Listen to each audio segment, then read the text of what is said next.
लाल किले में बादशाह औरंगजेब का दरबार लगा था। दरबार के बीचों बीच मंच बना हुआ था, जिसके ऊपर बहुत बड़ा पिंजरा रखा हुआ था। उसमें एक खतरनाक शेर बंद था। उसकी लाल लाल आंखें बहुत ही डरावनी लग रही थीं। उसकी भीषण दहाड़ सुनकर लोगों के कलेजे कांप जाते थे। ऐसे भयंकर शेर को बादशाह के शिकारी जंगल से पकड़कर लाए थे। बादशाह ने बड़े गर्व से शेर की ओर देखते हुए कहा, क्या हमारे दरबार में इतना बहादुर कोई है जो इस शेर के साथ लड़ सके? बादशाह की बात सुनकर सभी दरबारियों को सांप सूंघ गया। सबकी जुबानों पर ताले पड़ गए।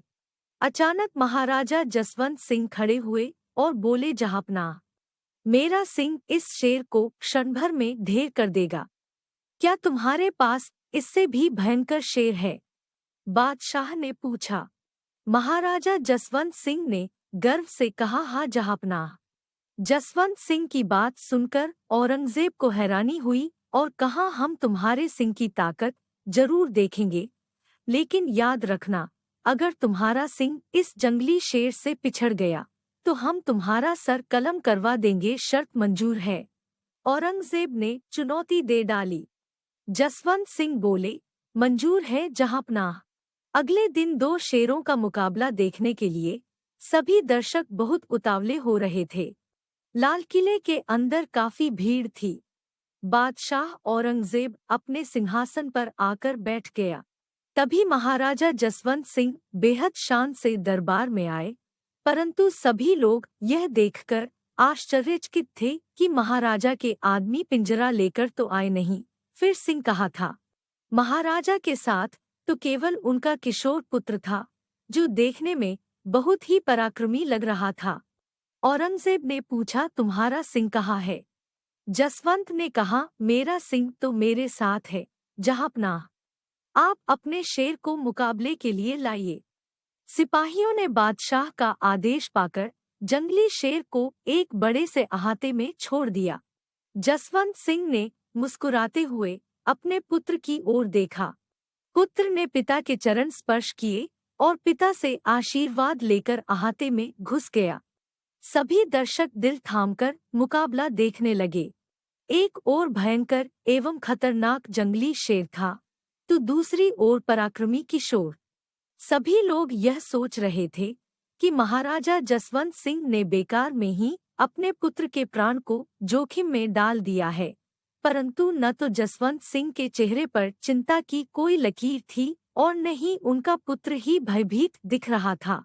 जंगली शेर दहाड़ते हुए आगे की ओर बढ़ा, परंतु एक तेजस्वी किशोर को अपनी ओर बिना भयभीत हुए आते देखकर पीछे हटने लगा। यह देखकर बादशाह के सिपाहियों ने भालों की नोकों से शेर को उकसाया, तो शेर किशोर के ऊपर झपटा। किशोर फुर्ती से एक तरफ हट गया और उसने शेर का वार खाली जाने दिया।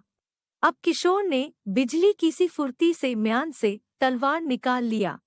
यह देख महाराजा जसवंत सिंह गरजते हुए बोले, सुनो पुत्र, निहत्थे पर तलवार से वार करना राजपूतों को शोभा नहीं देता। तलवार फेंक दो और फिर शेर से लड़ो।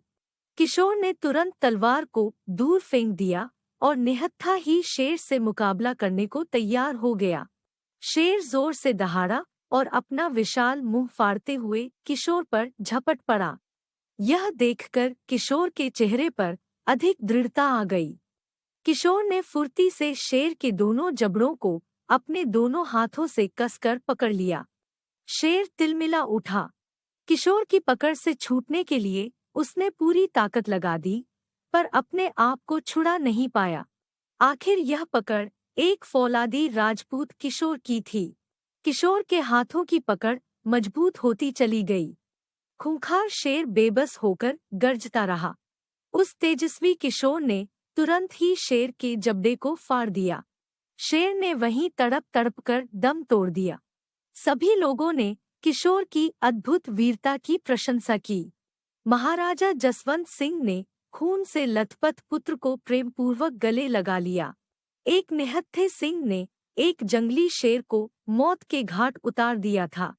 क्या आपको मालूम है, इस साहसी किशोर का क्या नाम था? यह शेर था पृथ्वी सिंह। सचमुच हमारी भारत माँ धन्य है कि यहाँ समय समय पर पृथ्वी सिंह जैसे वीर सपूत जन्म लेते रहे हैं। ऐसे वीरों पर हम सभी को गर्व करना चाहिए।